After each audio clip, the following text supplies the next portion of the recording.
this is a video on how to graph a canonical function using the NIRS Toolbox. So this would be useful if you were needing the image for a publication or just for descriptive purposes or just for your own knowledge of what this looks like.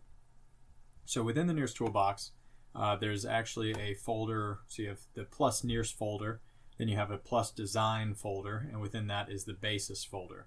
The basis folder houses the different options you have to use as a basis function for your general linear model. If you open it up, you can actually go a little deeper into it, and you can see that the canonical function has several properties which you would actually be able to modify, and it has some methods. So within these, you'll see that it has what's called peak time, undershoot time, peak display, undershoot display, dispersion, peak dispersion, undershoot dispersion, and ratio.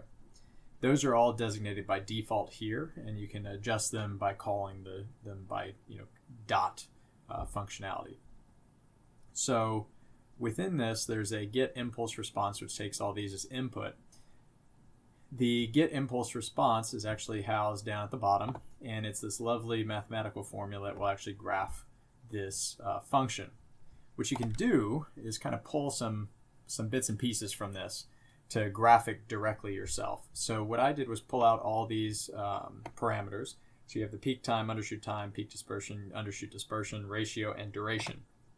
All these are defaulted. It's mostly just to show you kind of the general idea.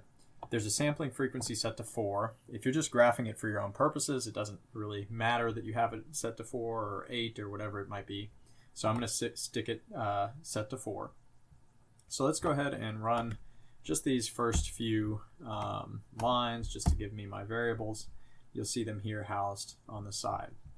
Then I need to create a time vector. The time vector is going to start at 0, and it's going to go by 1 divided by the frequency, meaning how many fractions of a second per line, and then it's going to go to however long the duration is. So when I run that, if I open it up, you'll see it's 129 time points, and here they are 0, and it's going by 0.25 seconds. That's because my sampling rate, my FS, was 4. 1 divided by 4 is 0.25. Okay, so I'll go ahead and close that. These next lines is just duplicating this top line, and it's just reassigning these variable names to more simple variable names. So you don't actually have to do this, but when you go to write this formula, the formula will get quite large if you use the full name. So I'll go ahead and run that. And then here's where we're actually going to calculate and graph the function. So basically, I'm not going to go into detail of what this means because it's a little bit over my head probably, but we're creating a variable that is basically a function.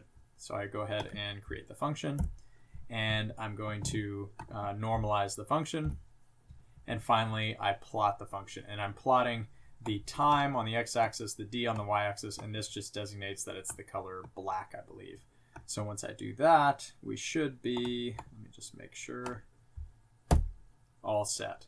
So then you have your output here. If you need to use it for any sort of graph, you can do, you can save it here. You can just do a snippet if you wanted. You can copy and paste it however you need. But this will give you the general shape and description of the canonical function.